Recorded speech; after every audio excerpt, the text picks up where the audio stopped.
elementary school.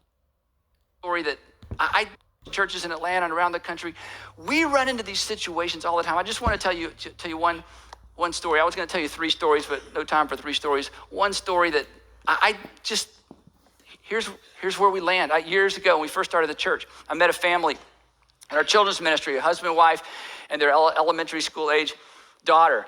And we got to be friends and meal together. I did a couple of funerals for parents, and just, not super best friends, but knew them, tracked with them, knew what was going on, see them at church. About 5.5 years ago, she discovers that he's in a relationship with another guy. And it's devastating, of course. And it breaks her heart, and there's just the deceit and all the stuff that goes with those kinds of things, and of course confusing for their daughter and embarrassing. And it's just a big mess. So she gets an attorney, and to their credit, they asked the attorney to represent their daughter so that however this worked out, it would be best for her. So a single attorney worked this out, and in 6 months, they're divorced. And there's all the shrapnel and all the wounds and all the betrayal and all the confusion and it's all there. You've been through that. You've seen it. You have family members, whatever kind of divorce it is. It's just all there, and it's as painful as it can possibly be. And then some months after the divorce was finalized, he shows up here at our North Point campus with his partner. And she's here, and it was either Easter or Christmas. I can't remember. It was a big Sunday, and she is mad, 3-syllable mad. Okay, she is upset. She is, she's like you would feel if it was you or your sister or your daughter. It's like, and she got in his face and she said, "Look, this is my church. You caused this problem. You go to any church you want to in Atlanta, but you can't come to this is my church. I need a I need a trauma-free zone, and so you go somewhere else." And basically, she kicked him and his partner out of our church. And so they left. Well, as you know, we have lots of churches in the city of Atlanta, and as it turned out, they decided to attend a different one of our churches, and it was the one that was closest to them, so they attended Buckhead Church. And as the story goes, if I remember this right, the very first Sunday they showed up at Buckhead Church was our Strategic Service Sunday. And in Strategic Service Sunday, we spend the entire time recruiting people to volunteer. And I cast a big vision, and we're going to change the world. Come help us change the world. And so my friend's partner said, "Hey, I like this church. I think we should get involved." So on the first Sunday they're there, they go down and sign up to be in strategic service and join a host team, one of our guest services teams. Well, a few weeks go by, and I'm checking on her. "How's it going?" And she said, "That's good." And we talked about she kicked him out of the church, and how's that going, And she said, "Well, the good news, I guess, is that they're back in church." I said, "Oh, great. Where?" She said, "They're going to Buckhead Church." She said, and then she kind of chuckled. And she said, "Not only that, they're serving." I said, "Really?" She goes, "Yeah, they joined a host team." Now, what I knew, and I double checked with her to make sure I was correct, was the last where we had left off was my friend's partner, and he's a friend now, but back then not so much. My friend's partner was still married. And so I said to her, I said, "Now, he's still married, right?" And she said, "Yeah, the divorce is taking longer than they expected. It's kind of getting dragged out." So I called my buddy and said, "Okay, I know things have been awkward, between us, but look, and I'm glad you're in church. That's a good thing. And I'm glad you're at one of our churches. That's a good thing. But your partner, he's still married. So see, this is just good old fashioned adultery. Like you're in a sexual relationship with someone else's husband."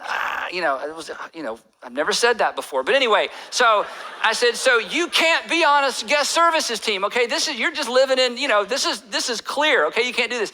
And he said, I get this. He said, "Well," and it's funny now, it wasn't funny then. He said, "Well, he's married, but he's almost divorced, okay?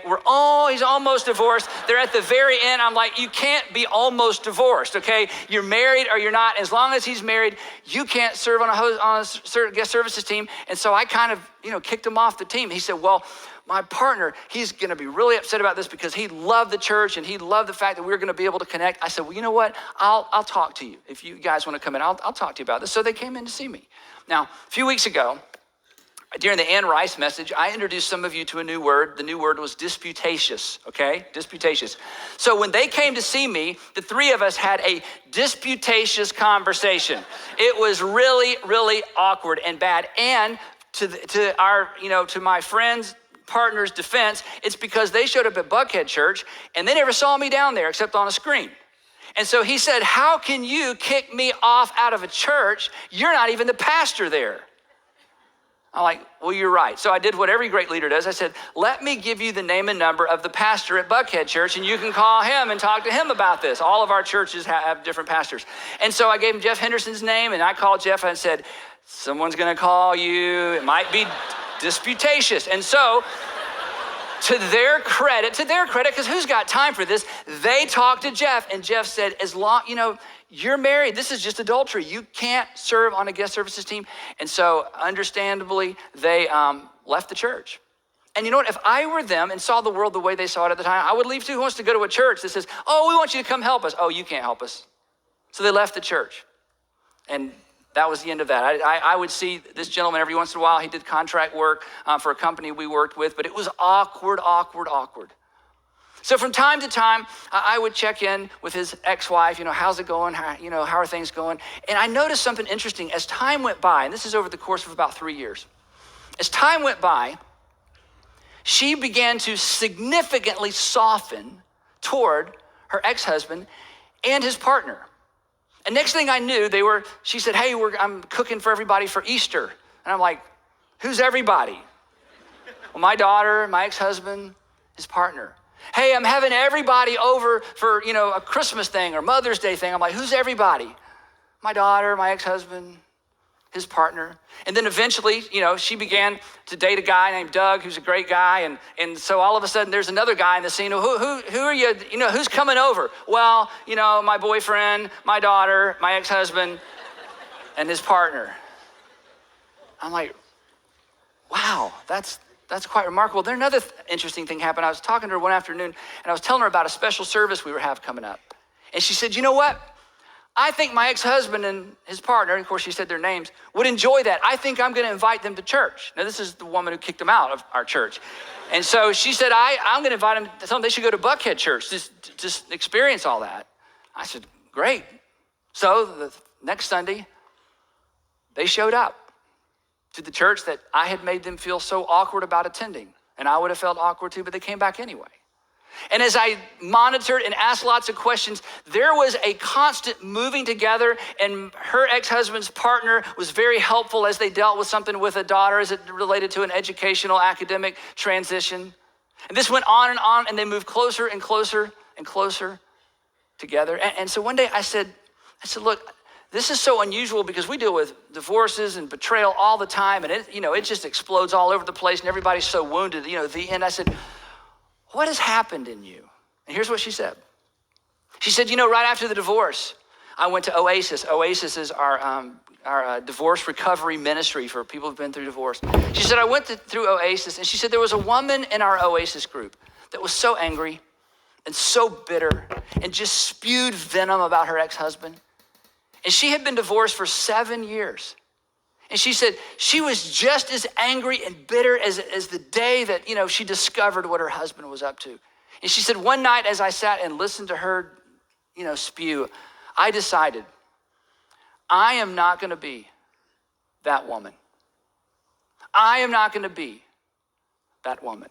And so I decided the only way to avoid that would be to begin moving in the direction of my ex-husband and his partner. For my sake, for our daughter's sake, for his sake, for the family's sake. And I was just astounded. And then this story ends with this past Christmas. I got a call about a week before Christmas. We had lots of extra Christmas services and, people going crazy and everywhere. And they had been attending, her ex-wife and his partner had been attending Buckhead Church ever since. She invited them back to that service. And she said, we want to all come to Christmas service together.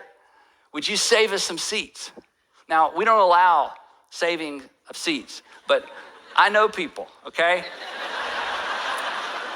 And so I said, of course. And so I asked George. George helps us here at our North Point campus save seats. And I said, George, I need 6 seats. I said, well, I'll ask her first. I said, who's coming? She said, well, my boyfriend, his daughter, me, my daughter, my ex-husband, and his partner. I need 6 seats. And so, halfway in our first Christmas carol, I'm standing here in my corner chair, singing, looking up at the screen. And I look across the aisle, and about 4 people down are my 6 friends.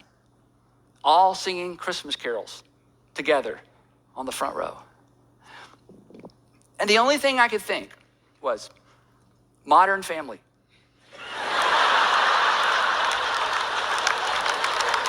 No, that's not the first thing I thought.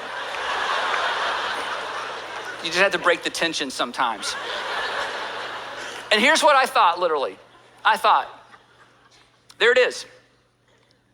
The marvelous, glorious, messy, pain-filled, we'll get through this somehow. I'm not gonna be that woman. It's our daughter. Microcosm of the church. There it is. Truth with all its painful ramifications, and grace with all of its healing power. If you want to know what Jesus meant by what Jesus said, you watch what Jesus did. If you want to know what Jesus meant when Jesus said love one another, then you watch how Jesus loved. And do you know how he loved? He called sin, sin, and then he paid for it. And having paid for it, he declared, I don't condemn you. And then he says to all of us, now that I've called sin, sin, paid for it, and said I don't condemn you, I want you all to leave your life of sin. And if you don't, I love you. And if you can't, I love you. And if the woundedness and the shrapnel of your own sin has left you to the place where you're not even sure you'll ever be able to walk away from the complexity of your sin, I love you. And if someone has sinned against you and it has sent you into a spiral of self-destructive behavior that you're not sure you'll ever recover from, I love you. And the truth is, you're a sinner. But the grace is, I don't condemn you. And no one will ever love you more, and I couldn't love you anymore myself. But there's a tension there, isn't there? There's a tension that if you ever try to resolve it, you give up something important. Do you know why we can't let go of truth?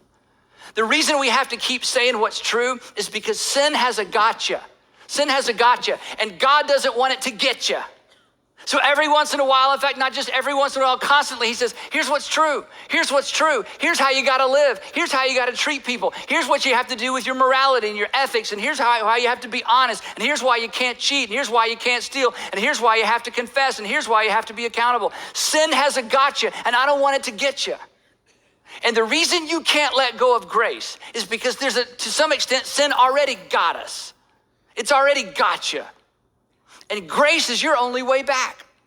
Grace is your only way home. Grace is the only way you'll know that you've connected or reconnected with your Heavenly Father. And so you need truth and you need grace. And if Jesus was the embodiment of grace and truth, and if the church is his body, if Jesus was the embodiment of grace and truth and we're his body, we're his hands, we're his feet, we are the best expression of Jesus anyone will ever know, then we have to be comfortable with the mess and the unfairness and the inconsistency and all the stuff that goes along with managing and hanging on to the tension around grace and truth.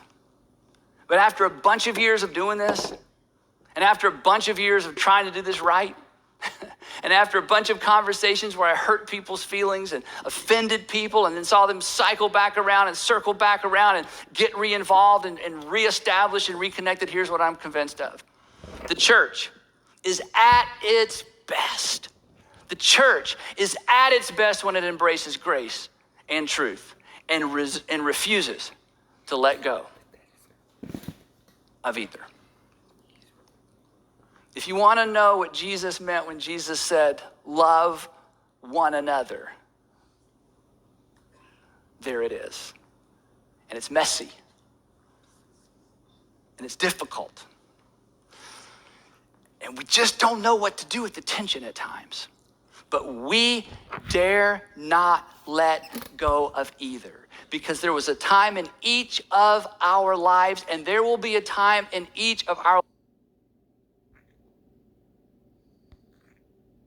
lives in the future when we will desperately, individually need massive doses of truth and massive doses of grace. And the church is to be the dispenser of both. So let's be a group of churches that are all about the grace of God, all about the truth of God. And let's continue to pray that God will allow us to manage that tension to his glory, so that people from every walk of life will know that God says, yes, you've sinned and I paid for it. And you're not condemned and I love you. And if you don't get that reading pages on reading words on a page, then perhaps when you go to be a part of my body, you will sense grace and truth in such a redemptive way that it will change your life forever. But there will always be a tension. Let's be that unique group of people that refuses to let go of either side. Let me pray for you. Heavenly Father, it's both. How do the people that we respect open our eyes, teams? Thank you so much for being here today. We'll see you next.